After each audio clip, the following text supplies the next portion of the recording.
প্রিয় দেশবাসী, দীর্ঘ 18 বছর পর দেশে ফিরে গত বছর 25শে ডিসেম্বর আমি বলেছিলাম দেশ এবং জনগণের জন্য আই হ্যাভ এ প্ল্যান। 12ই ফেব্রুয়ারি জাতীয় নির্বাচনের আগে দেশের বিভিন্ন স্থানে ঘুরে আমার প্ল্যান পরিকল্পনা অনেক কিছু আমি আপনাদের সামনে তুলে ধরেছিলাম।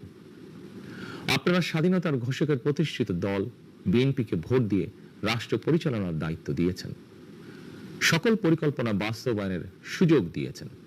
এখন এই সুযোগকে কাজে লাগিয়ে সকল অঙ্গীকার পূরণ করার দায়িত্ব বিএনপি সরকারের। আমরা আমাদের পরিকল্পনা এবং প্রতিশ্রুতি বাস্তবায়নের কাজ শুরু করে দিয়েছি ইনশাআল্লাহ।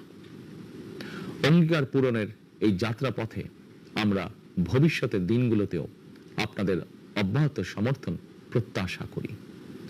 প্রিয় দেশবাসী, সরকার প্রধান হিসাবে আমি দেশবাসীর উদ্দেশ্যে একটি বিষয়ে প্রতি দৃষ্টি আকর্ষণ করে বলতে চাই।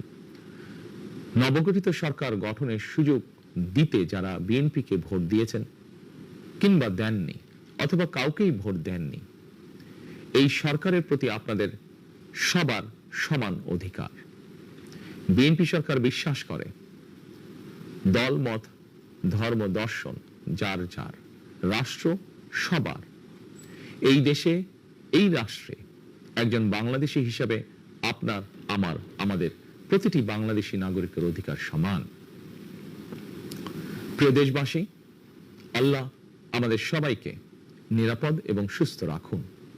আল্লাহ আমাদের সকলকে ইতিবাচক পরিকল্পনাগুলো বাস্তবায়নের তৌফিক দিন। পবিত্র রমাদান মাস শুরুর শুভ লগ্নে আল্লাহর দরবারে এই নিবেদন রেখে আমার বক্তব্য শেষ করছি। আল্লাহ হাফেজ। বাংলাদেশ জিন্দাবাদ।